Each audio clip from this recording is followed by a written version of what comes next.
এক সন্ধ্যায় ঝড় বৃষ্টির মাঝে পথ হারিয়ে যুবক জঙ্গলের গভীরে ঢুকে পড়ে। রাত নামতেই দূরে একটা আলো দেখা যায়। আলোটা কোনো গ্রাম থেকে আসছে না, বরং জোনাকির মতো জ্বলছে একটি গাছের চারপাশে।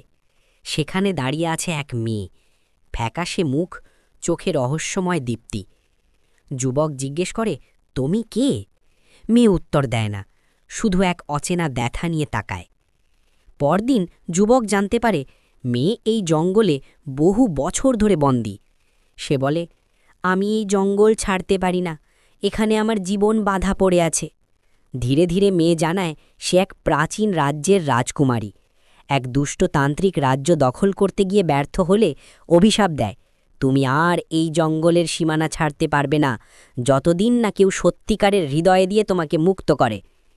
যুবক প্রথমে বিশ্বাস করে না, কিন্তু যখনই সে মেয়েকে নিয়ে জঙ্গলের সীমানা পার হতে যায়, হঠাৎ ঝড়, পশু, অদ্ভুত শব্দ সব মিলিয়ে তাদের থামিয়ে দেয়। যুবক যত বেশি সময় মেয়ের কাছে কাটাতে থাকে, ততই তার মনে গভীর টান জন্মায়। কিন্তু অভিশাপের রক্ষাকবচ, অরণ্যের অদ্ভুত প্রাণীরা যুবককে আক্রমণ করতে শুরু করে। এক রাতে বিশাল কালো ছায়ামূর্তি হাজির হয়। মেয়ে ভয় কেঁপে ওঠে, বলে, ওটা তান্ত্রিকের আত্মা, তুমি এখানে থাকলে তোমাকেও গিলে ফেলবে।